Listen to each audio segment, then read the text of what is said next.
Have you ever felt like you're your own worst enemy? Like you're this close to achieving something, and then somehow you mess it all up? You're not alone. A lot of us do it. It's called self-sabotage. And in this video, we're going to break down exactly why we do this to ourselves. We'll explore those hidden beliefs and fears that hold us back, and I'll give you clear steps you can take to identify those patterns and finally break free. So, if you're tired of getting in your own way, this video is for you. Okay, let's talk about self-sabotage. It's a tricky thing because it's often so subtle that we don't even realize we're doing it. It's like there's this little voice in our head, or this invisible hand that's constantly pulling us back from the things we want most.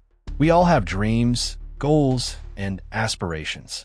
Whether it's a successful career, a loving relationship, better health, or just plain happiness, we're all striving for something.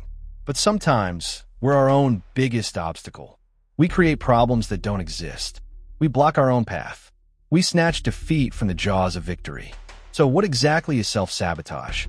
Simply put, it's when your actions or thoughts undermine your own goals and well-being. It's a pattern of behavior that holds you back from achieving what you want, even when you consciously desire those things. It can show up in so many different ways. Procrastination is a classic example. You have a deadline, you know you need to start, but you just don't. You find a million other things to do, and then you're scrambling at the last minute, or you miss the deadline altogether. This can stem from a fear of not doing the task perfectly, or a belief that you work better under pressure. However, consistently delaying tasks can lead to increased stress, anxiety, and poorer outcomes, ultimately hindering your progress and reinforcing negative patterns. Perfectionism is another one. You set such impossibly high standards for yourself that you're constantly afraid of falling short. So, you either never start, or you get so bogged down in the details that you never finish. The pursuit of flawlessness can be a significant form of self-sabotage. It creates a cycle of anxiety and avoidance, where the fear of imperfection prevents you from taking action. This can manifest in various areas of life, such as work, creative projects, or even personal relationships, where the unrealistic expectation of perfection leads to stagnation and missed opportunities. Then there's self-doubt. This little voice in your head that tells you you're not good enough, you're not smart enough, you're not capable enough. It can paralyze you with fear and prevent you from even trying. Self-doubt erodes confidence and undermines your belief in your own abilities. It can lead to missed opportunities, as you may hesitate to take on challenges or pursue your goals due to a lack of self-belief. This internal critic can be a powerful, self-sabotaging force, constantly reinforcing negative perceptions and limiting your potential. We can even self-sabotage our relationships. We might push people away because we're afraid of getting hurt, or we might engage in behaviors that create conflict and drama.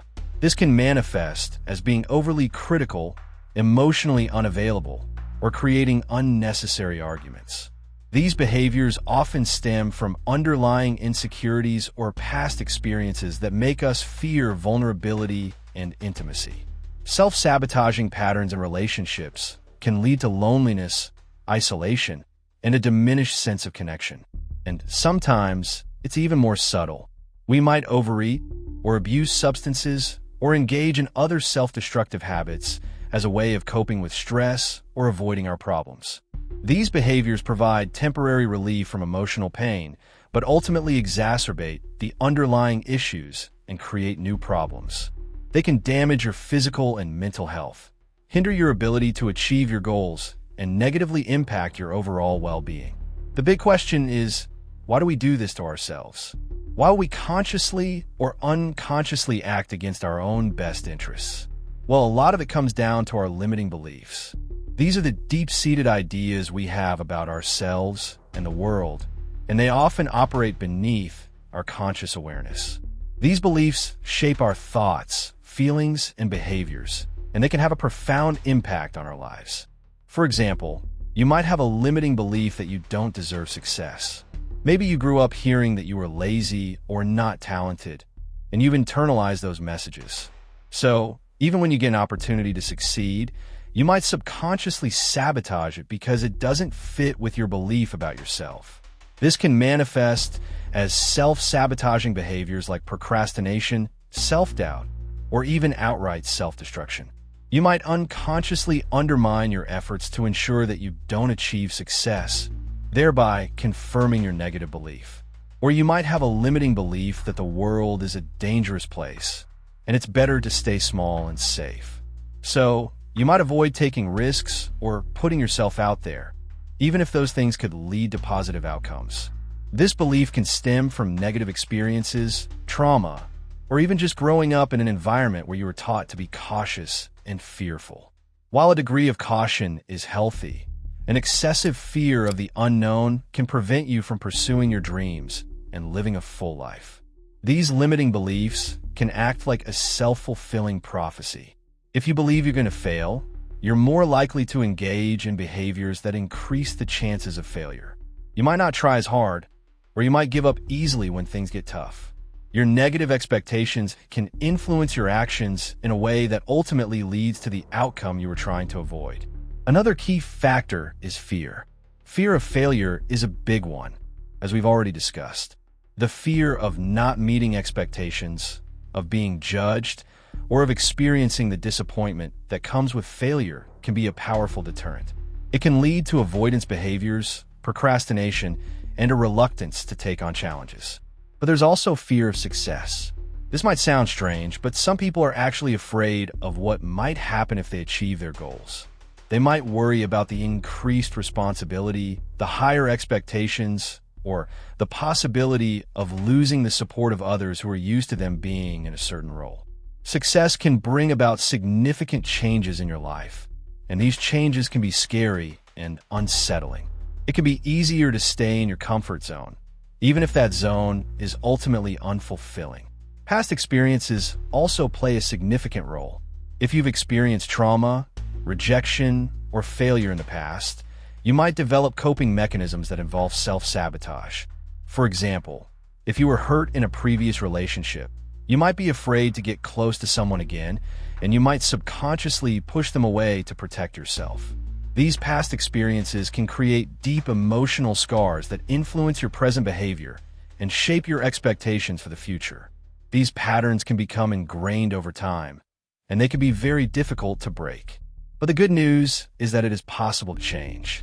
It takes awareness, effort, and a willingness to confront those uncomfortable feelings. But you can learn to stop self-sabotaging and start living a more fulfilling life. So, let's talk about some steps you can take to identify and reverse these self-sabotage patterns. Step 1. Become aware of your self-sabotaging behaviors. This is the most crucial step, and it's often the hardest. You can't change something you're not aware of. Start paying attention to your thoughts, feelings, and actions. Look for patterns that seem to be holding you back. This requires a commitment to self-reflection and honesty. You need to be willing to examine your behavior without judgment and identify the recurring patterns that undermine your progress. Do you notice yourself procrastinating on important tasks?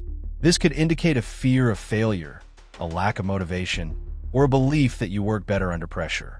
Do you tend to withdraw from social situations? This might suggest a fear of rejection, social anxiety, or a belief that you're not good enough. Do you criticize yourself harshly? This could be a sign of low self-esteem, perfectionism, or internalized negative messages. Do you engage in self-destructive habits? These behaviors might be a way of coping with stress, anxiety, or emotional pain. Keep a journal if that helps. Write down specific examples of times when you feel like you've sabotaged yourself. The more specific you can be, the better. Include details about the situation, your thoughts and feelings, and your actions. This will help you to identify the triggers and patterns associated with your self-sabotaging behavior. Step 2. Identify your limiting beliefs. Once you've identified your self-sabotaging behaviors, try to dig deeper and uncover the limiting beliefs that might be driving them. Ask yourself, what am I afraid of? What do I believe about myself in this situation? Where did these beliefs come from? These questions can help you to uncover the hidden assumptions and negative self-talk that fuel your self-sabotaging patterns. For example, If you procrastinate on work projects, you might believe that you're not good enough or that you're going to fail. These beliefs may stem from past experiences of criticism, failure, or feeling inadequate. If you push people away in relationships, you might believe that you're unlovable or that you're going to get hurt. These beliefs could be rooted in childhood experiences of abandonment, rejection, or emotional unavailability. Challenge these beliefs. Ask yourself if they're really true. Is there any evidence to support them? Are there any alternative explanations? Often, you'll find that your limiting beliefs are based on faulty assumptions or negative experiences from the past that are no longer relevant. This process requires critical thinking and a willingness to question the validity of your long-held assumptions. Step 3. Confront your fears. Self-sabotage is often rooted in fear, so it's important to confront those fears head-on. This doesn't mean you have to do anything reckless or dangerous. It just means you need to stop avoiding the things that scare you. Avoidance only reinforces your fears and makes them seem even more insurmountable. Start small. Identify one fear that's holding you back and take a small step towards facing it. For example, if you're afraid of public speaking, you could start by practicing in front of a mirror, then in front of a friend, and then maybe join a public speaking group. Gradual exposure to your fears can help to desensitize you and reduce their power over you. As you confront your fears, you'll start to realize that they're often not as scary as you thought. You'll build confidence in your ability to handle difficult situations, and you'll be less likely to self-sabotage in the future. Each small victory will contribute to a growing sense of self-efficacy and resilience. Step 4. Develop healthier coping mechanisms. Many people use self-sabotaging behaviors as a way of coping with stress or difficult emotions. If you recognize that you're doing this, it's important to develop healthier ways of dealing with these feelings. This involves finding alternative strategies that address the underlying emotional needs without causing further harm. This might involve things like exercise, mindfulness, therapy, spending time with loved ones, or engaging in hobbies that you enjoy. Find activities that help you feel calm, grounded, and connected. Experiment with different techniques to find what works best for you. Exercise. Physical activity is a powerful stress reliever. It releases endorphins, which have mood-boosting effects, and it can help to clear your mind and reduce tension. Mindfulness. Practices like meditation and deep breathing can help you to stay present in the moment and avoid getting caught up in negative thoughts and feelings. Therapy. Talking to a mental health professional can provide you with valuable insights, coping skills, and support in addressing the root causes of your self-sabotaging behavior. Social connection. Spending time with supportive and understanding people can help you to feel less alone and more connected, reducing feelings of isolation and anxiety. Hobbies. Engaging in activities that you enjoy can provide a sense of purpose, accomplishment, and pleasure, offering a healthy distraction from stress and negative emotions. Step 5. Practice self-compassion. It's important to be kind and understanding towards yourself, especially when you're struggling with self-sabotage. Don't beat yourself up for your mistakes or your shortcomings. Instead, treat yourself with the same compassion you would offer to a friend who is going through a difficult time. Self-compassion involves recognizing that you're not alone in your struggles, that imperfection is a part of the human experience, and that you deserve kindness and understanding, especially when you're suffering. Remember that self-sabotage is a common human experience. You're not alone, and you're not a bad person for struggling with it.